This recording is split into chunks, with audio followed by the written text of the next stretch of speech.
So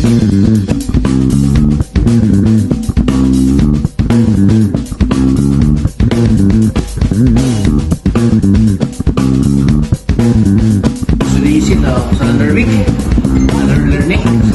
Bigyan natin magandang motivation sa mga officers. Everything that you need to decide, dapat igawa na kang realizations, fast forward. Iba kung ma-realize ka na kung saan ka ba nasala. Ang preparatory, best para may preparatory, kung yung pala, prepare ko na yun. Ginigibok ko na yun just because I wanted to have this kind of goal. Yung goal na yun eh, connection na yun naman sa bagay na yun eh. Okay? So, ganun yun ano. Halimbawa, sa real estate ka mo. Ano sa real estate ka, boss?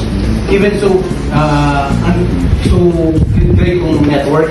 So, create kong network until now, moving forward yun. Ibig sabihin, may communities pa ang grupo namin sa bagay na. Okay, no?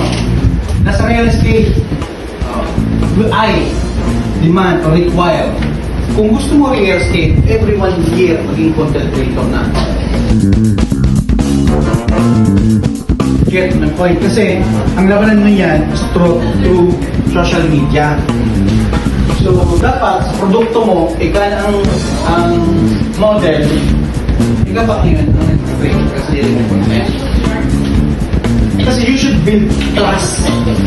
You should build network sa negosyo 70 to 80% marketing, 20% business operations, and etc. Okay?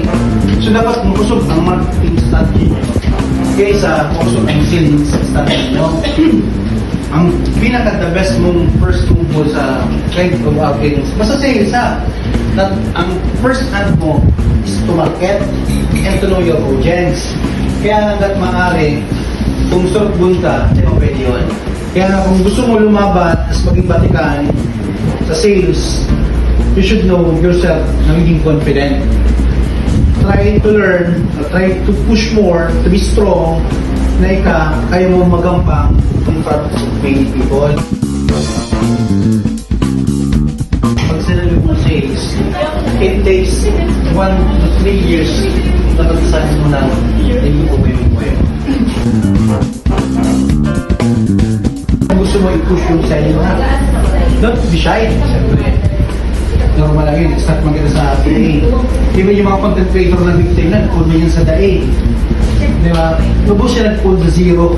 Nag-pull din na yun. Ngayon, harayo na. Siyempre, nag-pull sila mas maaga pa. Connection sila sa inyo. So, is that too late to start? Diba? So, every day is opportunity for us to grow. Malay mo, di ba? May makapag-create kong mag-billion views. Why not? The one mag-pinuha kay pangalan. Basta, the mere fact na good faith, kasi sa taas, yung na ako. I always depend on him every time na may give ako. Even from organic gathering. So, we try to ask faith sa bagay na fake daw po yan.